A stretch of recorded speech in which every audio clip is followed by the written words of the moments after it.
Est-ce que vous connaissez la différence entre jouissance et orgasme? Parce que c'est pas tout à fait pareil.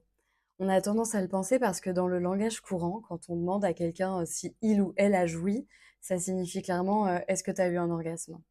Donc c'est un peu des synonymes dans le langage courant. Mais en réalité, il y a une petite subtilité.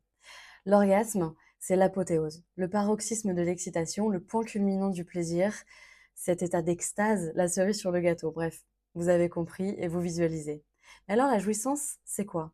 En fait, c'est plus global. C'est cette petite vague qui va vous envelopper de plaisir durant l'ensemble d'un rapport sexuel. Et on peut tout à fait jouir sans orgasme.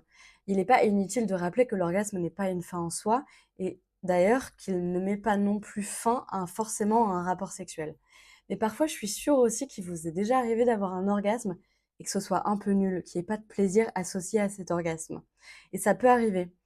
Cet orgasme, en fait, il est un peu utile, on va dire, et se sert juste à se libérer, en fait, de ces tensions sexuelles, accumulées. Et cette libération peut complètement être dépourvue de charges émotionnelles qui, elles, sont indispensables au plaisir.